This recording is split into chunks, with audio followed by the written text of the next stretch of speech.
Hi, I'm Sarah from Olive Road, London, and I sell vintage fabrics and also love sewing with them. So I've made this outfit from the Maven Simone set. Now you can see it's just slightly different because I filled in the top, and I've done a separate video to show how to do that. But what I wanted to talk about was I didn't have enough fabric to make the whole set, because this fabric was really narrow at 90 centimetres wide, which often happens with vintage fabrics. So what I did was I found another smaller piece. I had about a metre of this, and it's just got a tiny, much smaller print, but the colours match, so it works well together. So I used that for the back, the pocket linings. Also there's a stripe that goes right down the legs, a little extra pocket, and also a tie, a cool tie. So this video actually shows you how to do that and how to add in those extra bits. And then also what happened was I had quite a lot of scraps left, like just really long small pieces that were difficult to use. So what I did was I created a bigger piece and then managed to make some accessories from that. So one of them, this is just one idea, it was a cushion, like you see, all very coordinated. And this is all from lots of patches of fabric, which I've then stitched together by hand to make a cushion, along with lots of other items that I show you in the upcoming video. So I've cut out my Maven Simone set, and this is all the scrap fabric that I have left. So I've got quite a decent size, probably about 1/4 metre of the smaller print, but the bigger print is what I cut most of the coordinated set from, and so I've only got smaller pieces of this, and it was also a very narrow fabric, so I haven't got as much of that to use. And then I used a cotton poplin just for a lining, so that'd be quite handy to use for a lining for another project. So let's see how I can get on. The first thing I want to do is actually tie the pieces together. Because I've used two different fabrics, I thought if I had a trim, so just down the seam here, then that would just tie the two bits together. So what I've done is I've actually used the waistband as a guideline, and I folded that in half, and then I'm going to cut out a long piece of this fabric to sit down the side of the trousers and just make a feature.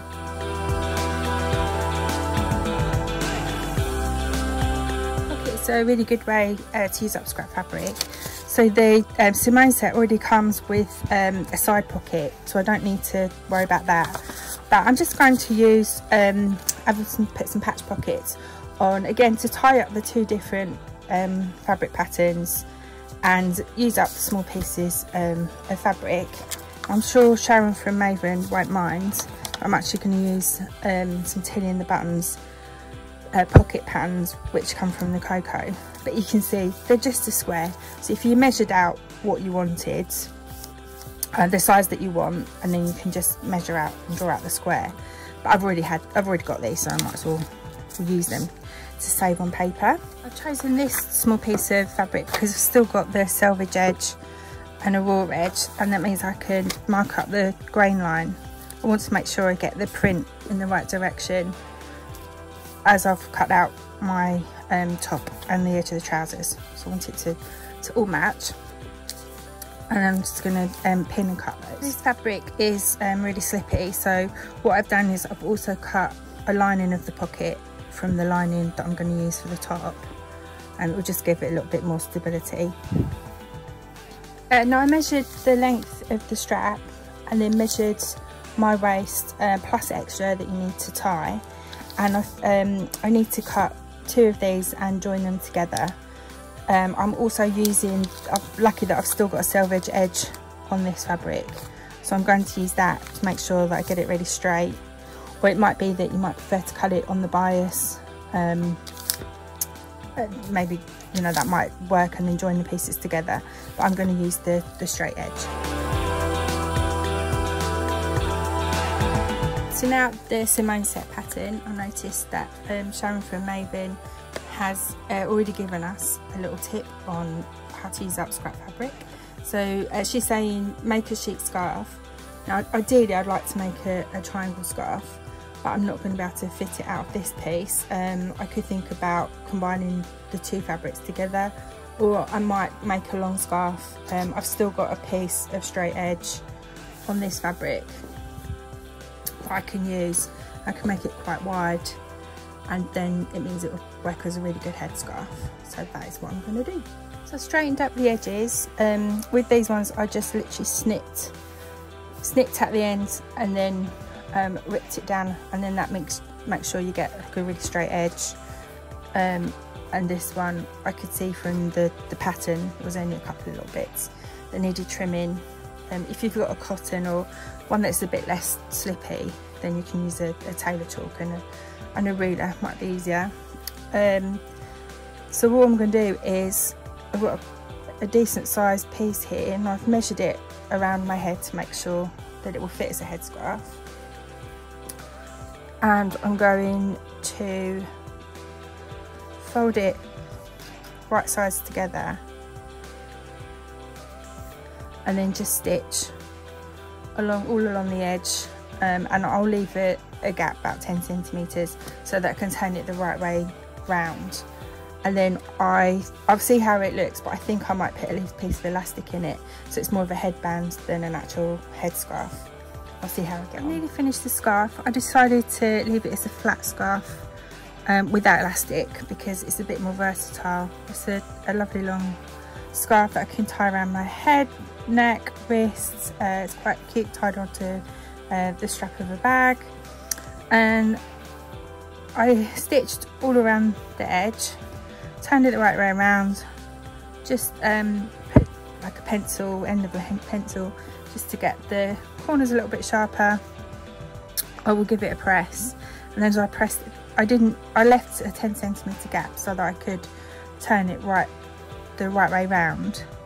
And then what I'll do is I'll give it a press, and as I press it I can tuck those edges in and all the little loose threads, and then I'll just finish that off with a slip stitch so you won't see the sewing. So I'm pleased with how that's come out. I've also done that before I started sewing the Simone set, so it means I can give the fabric a practice, make sure I've got the right needle, tension, etc. So that's worked out well. These are all the pieces that I've got left after I've made the two pockets, the waistband cord, and the trim down the side of the trousers, and also a headscarf. I've still got these pieces left. So what I'm going to do is create a bigger piece of fabric and then work out what to make with that once I know what the size is. Now, you can do this in two different ways. You can cut out squares so that they're all uniform, and then you just piece them together on the sewing machine. It takes a while to cut them, a bit easier if you've got a rotary cutter.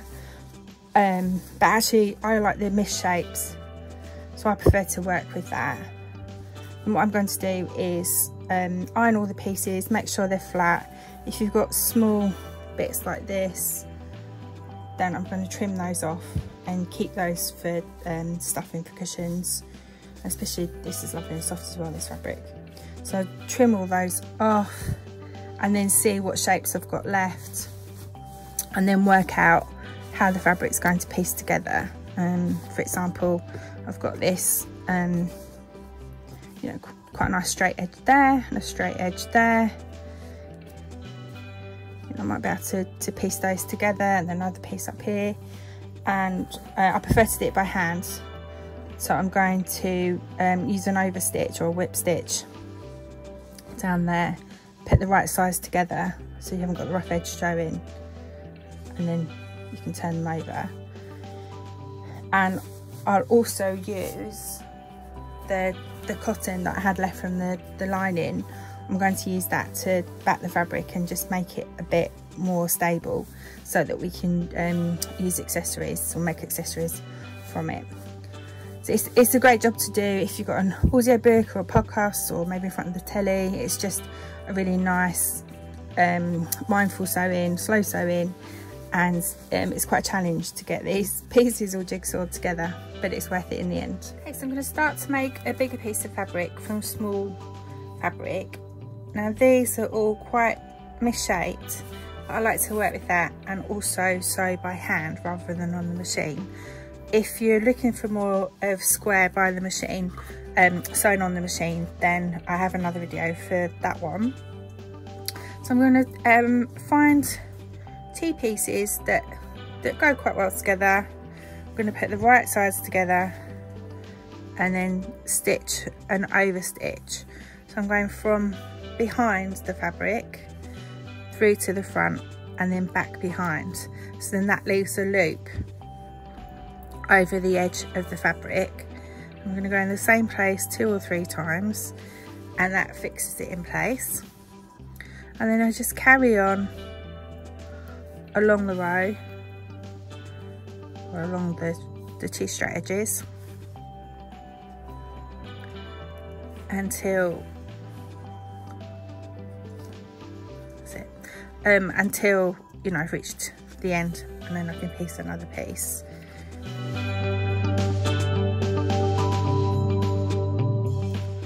Okay, so I finished the right sides together. You can flatten them out and give them a little press. I've used white thread so you can see it, but if you use the coordinating thread you wouldn't see it. And I do a few pieces together, so I might do 2 or 3, so I've got another one here, and then start to piece it together again, and you can see how it's going to look. So I might like the 2 different fabrics together. There's a little hole there, and I've got another longer piece, so I could put that in there. And it's the same method. You do right sides together and then stitch it and then fold it over and give it a press. Now I wanted to create patterns, accessory patterns for that. You need an A3 size piece of fabric, and my mat is A3 size, so I'm using that as a guide, and I'll just keep growing it to the length and size that I want to, and then I'll show you the next part. So I've got a piece of cotton poplin or maybe some scrap shirting that I'm going to use as a lining. I'm just doing a small swatch to show you, but on the actual piece I did it as an A3, much bigger piece of fabric, and I've drawn some lines just with a regular pen because you won't see it. So as a guide I just used, so I've done these 3 centimetres apart, but it's entirely up to you how you do it. So I'm just going to turn that over and then use one of the pieces that we've just created, and I'll just give it a pin to hold it in place. This is the actual thing that would all be filled in. I'm just doing a quick sample to show you, and then turn it over so that we can keep an eye on our lines. Now this is actually the Sashiko and Boro technique from Japan. That would traditionally be on with white thread on denim, but it does work on any fabrics. I've got a thick cotton, 100% cotton thread. This is 4-ply. Embroidery thread works really well. It doesn't have to be cotton, it could be cotton poly. If you're doing this on denim, then it is really nice to have the 100% cotton. And I'm just going to start by doing a running stitch. So I start as always and do a few stitches in one place, just probably 2 or 3 to keep it in place. And then they're probably about 5mm, half centimetre. I'm going to do a running stitch along this line that I've created. You can't see the white, but when I turn over you'll be able to see it. I'll just do a few more.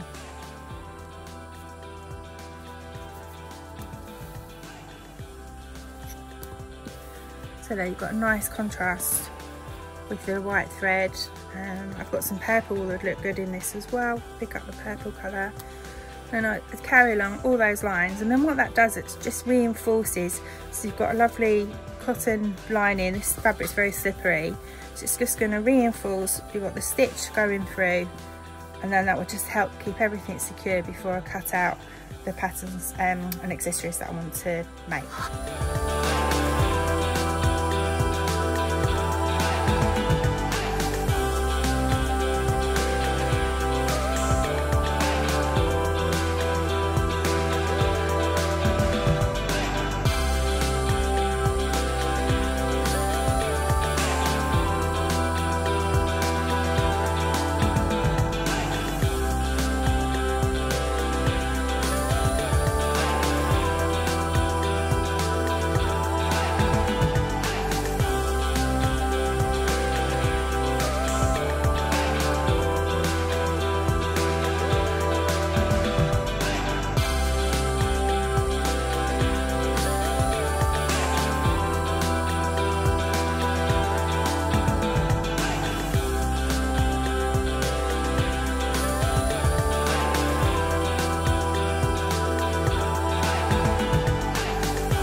So all of these patterns that I've shown you are actually from one booklet. So you've got the tote bag, the cushion cover, and the zipper pouch, which I've made from this scrap fabric and is on this video and you've seen samples of.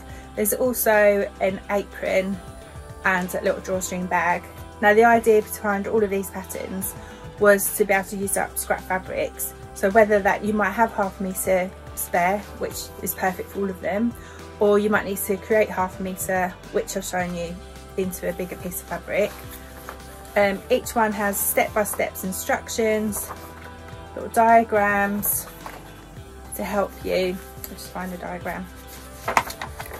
To help you, it's great for beginners but also more experienced sewists, just to give you some ideas. And there's no tracing either, so all the patterns are already printed, so you've got them all available here. Now if you just wanted one or two, I also sell them as a PDF download, and they're all printable on an A4 printer and not lots of sticking, so it's nice and easy. And that's available on my website and also on Etsy for £15.